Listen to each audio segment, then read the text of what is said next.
Today is Wednesday, January 25th, 2023, and this is going to be the last video on Ecclesiastes. And so first I'll summarize chapter 11, and then I'm going to read chapter 12, and then I guess a little different, I'll talk about chapter 12 out right after I read it, I guess. We'll see if I have anything to say. I haven't read it yet. So from chapter 11, just more advice, more general advice, and my interpretation, my paraphrasing here. Don't be a stingy hoarder. And if you're free with things, it'll freely return to you. You don't have to worry about saving up for. So I think of all the people that are building these huge underground survival things and hoarding all this food and stuff.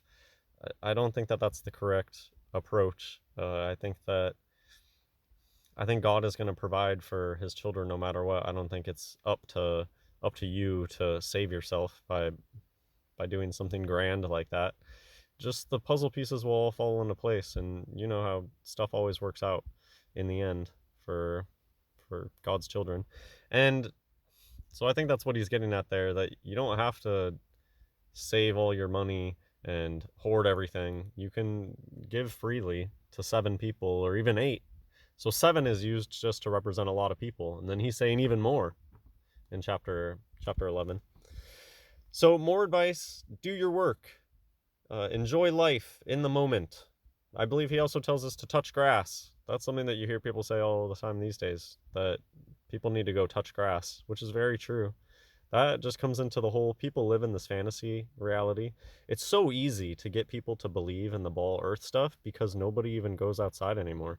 It's like if people actually went outside and touched grass and went outside during the nighttime and looked at the moon and stuff, there wouldn't be nearly as many ball earth believers because they would know that it's a bunch of bullshit just by touching grass enough, experiencing enough life.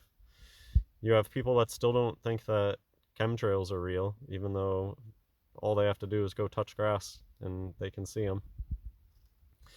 So, more advice. I don't know if this is advice. I don't know. You guys will have to be able leave comments about the last part of Ecclesiastes 11, where he tells us to remember the dark days. And I guess it goes along with the sentiments kind of at the beginning of Ecclesiastes, that there's a time for both sides of everything. To just forget all the bad stuff is not helpful, because I mean, for me, this reminds me of addiction. If I forget the dark days of my alcoholism, it might be easier to be like, oh, what would it bother to just have a drink here or there? Whereas if I ever get any inclination to take a drink, which doesn't really happen anymore, but sure, everybody gets off weird thoughts every once in a while. It's really easy for me to just be like, oh, let me go ahead and remember what I was like when I did drink alcohol. Oh, that's really easy. I don't need to drink anymore or want to. So, and also bringing you back to, maybe that makes me think of the book of Revelation, the advice to even these people that are righteous. Jesus still was upset that they forgot their first love. And I think that goes into remembering the dark days, that it's easy to kind of whitewash everything and pretend everything is happy-go-lucky, and it's not.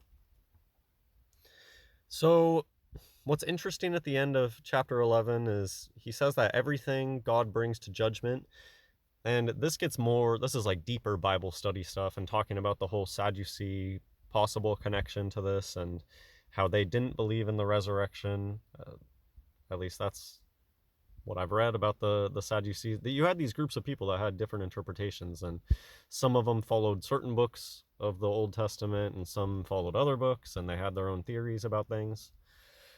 But I think it's interesting here because so these people didn't believe in the resurrection. Did they believe in an afterlife, the Sadducees? I'm not sure, because how does everything God brings to judgment that you do? They believed in judgment, but did they think that that judgment happened like on earth or something? Anyways, those are just some questions I had. At the very end, he says to get rid of sorrow and evil sins of the flesh, and talking about childhood, youth, how it's vanity. And I guess he's probably talking about just the sentiment of children or young teens, go enjoy life. He's saying that that's not worth it, and that has to do with that everything is going to be brought into judgment. All of those things that you did in your youth, that your excuse was, well, I'm young, let's get crazy, you still are going to be judged for all those things. And he also says about sorrow. Maybe that's just getting into the way that teenagers like to pretend like everything is miserable, and so he's getting into that aspect. That's not good either, to just wallow in sorrow in your childhood. Okay, so I'm going to read chapter 12, see if I have anything else to say, and that'll be it. Ecclesiastes chapter 12. Remember now thy Creator in the days of thy youth, while the evil days come not, nor the years draw nigh, when thou shalt say, I have no pleasure in them. While the sun, or the light, or the moon, or the stars be not darkened, nor the clouds return after the rain. In the day when the keepers of the house shall tremble, and the strong men shall bow themselves, and the grinders cease because they are few, and those that look out of the windows be darkened. And the doors shall be shut in the streets, when the sound of the grinding is low, and he shall rise up at the voice of the bird, and all the daughters of music shall be brought low.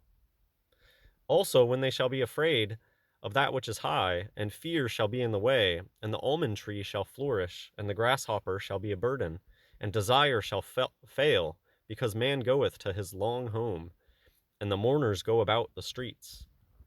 Or ever the silver cord be loosed, or the golden bowl be broken, or the pitcher be broken at the fountain, or the wheel broken at the cistern.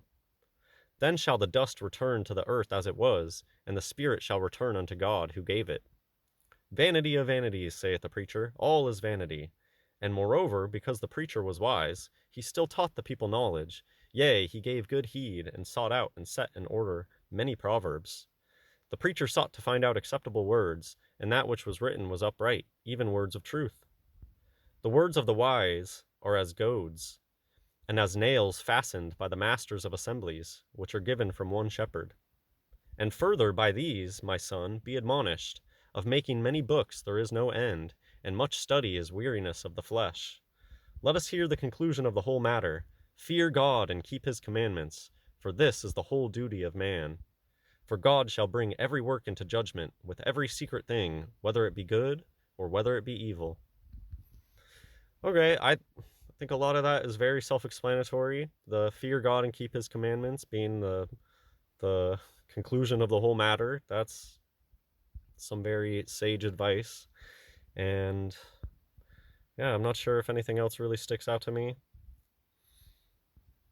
You can let me know in the comments if there's any book that you'd like to read next. Isaiah popped into my head. Isaiah is a very long book of the Bible, but so interesting. Yeah, this was a good read. I really enjoyed Ecclesiastes. I think, so one thing, he does talk here about Proverbs. I've been mentioning that throughout this, how Ecclesiastes, it's like very similar to Proverbs, but I kind of like the way that Ecclesiastes is written more as like a stream of consciousness poem rather than here's a proverb, here's a proverb, here. I think Proverbs is the whole idea where they got the idea for Confucius, this like idea of a person that just spouts out these little bits of wisdom here and there. Anyways, hope you enjoyed. God bless everyone.